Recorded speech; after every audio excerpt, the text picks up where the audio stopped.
Welcome to this explainer. Okay, we're totally skipping the standard intro today because right now we are witnessing a massive, fundamental paradigm shift in artificial intelligence. Seriously, while everyone has been looking one way, a completely different, almost invisible shift has happened right under our noses. This isn't just about faster software or a cooler chat interface. No, this is about a fundamental change in how work is actually done inside our companies. Today, we're going to look closely at Claude's third big shift, what Anthropic is actually doing behind the scenes, and why some experts are raising serious alarms about the hidden costs of this incredible convenience. Okay, let's dive right into this with a startling warning from Ashwin Gopinath, an ex-MIT professor. He says, Claude Tag is a Trojan horse, not because Anthropic is doing anything evil, just because the incentives are obvious. Now, when a brilliant mind from MIT uses a term like Trojan horse to describe a shiny new workplace tool, well, we really need to pay attention. What exactly are these incentives he's talking about? And what is the hidden payload inside this Trojan horse?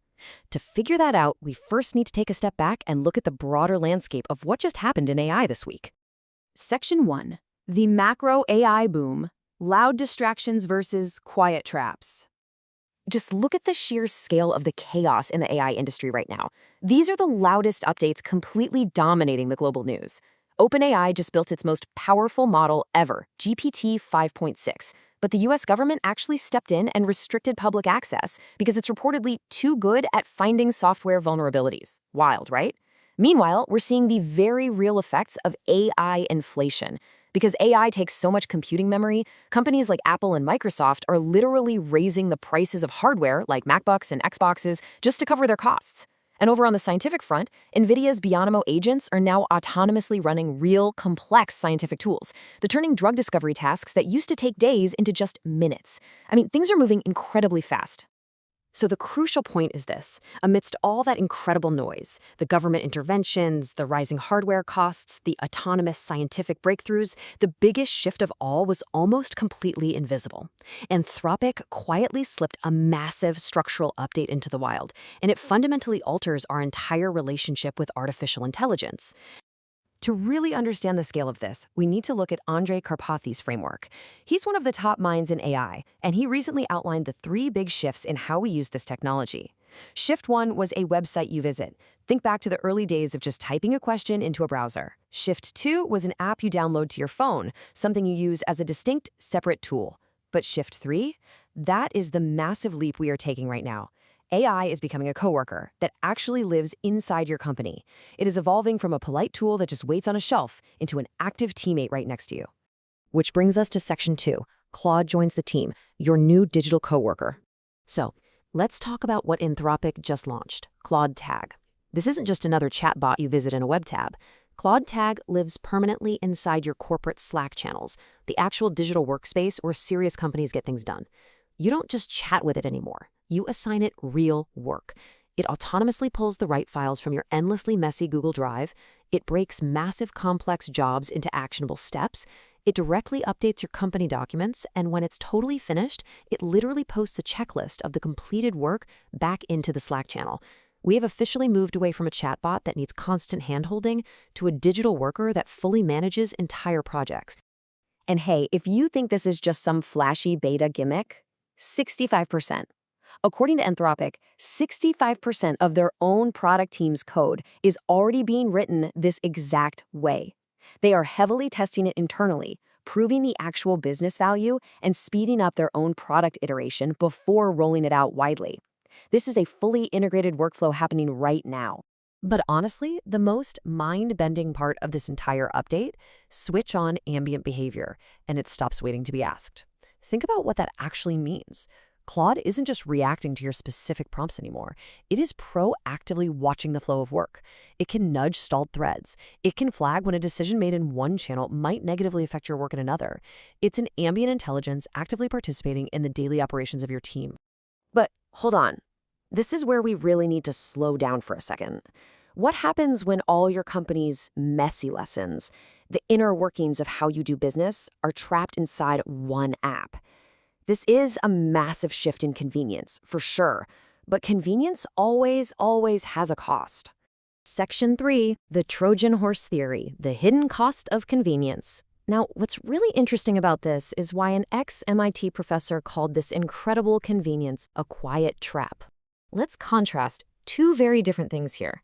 Think of the AI model itself as a swappable brain. Upgrading that brain is easy, fast, and interchangeable. If a better model comes out tomorrow, you simply switch to it, no problem. But your persistent corporate context, your company's memory, your unique workflows, and all those messy lessons, that gets entirely stuck inside one single vendor's ecosystem. The Trojan horse theory suggests that while that AI brain is easily swappable, the actual memory creates a quiet, almost invisible trap of convenience. Let's demystify this and make sure we clearly define what is actually at stake here. Context is everything your AI knows about how you work. It's the files it has access to, it's the history of all your past chats and decisions, it's the exact steps your team takes to resolve a bug, and all the little specific preferences your company has developed over the years. When an AI becomes a coworker that lives in your Slack channels, it absorbs all of this context.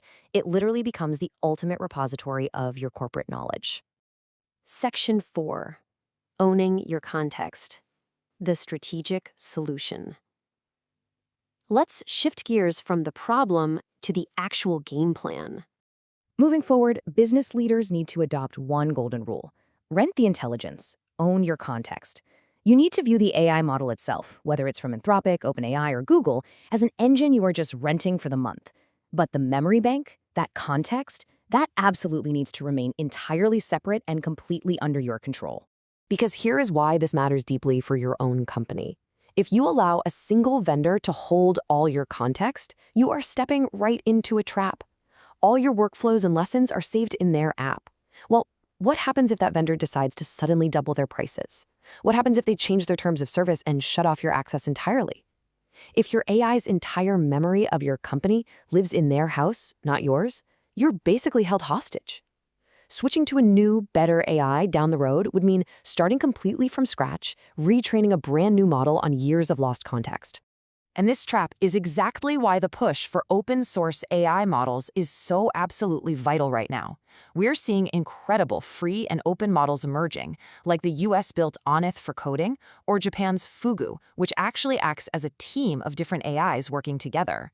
These open models offer a crucial escape route. They prove that you don't have to be entirely locked in to a closed single-vendor ecosystem. You can build infrastructure where you retain complete control of your data and just plug different open models into your own self-hosted context. So, as we wrap up this explainer, I want to leave you with this final, provocative thought to mull over. As we eagerly invite these incredibly capable AI coworkers into our private Slack channels and literally give them the keys to our digital files, when your AI coworker learns absolutely everything about your company, who really owns that memory? It is the most important question business leaders need to answer today, before the trap quietly snaps shut. Thanks so much for joining me on this explainer, and I highly encourage you to look closely at your own team's AI strategy this week.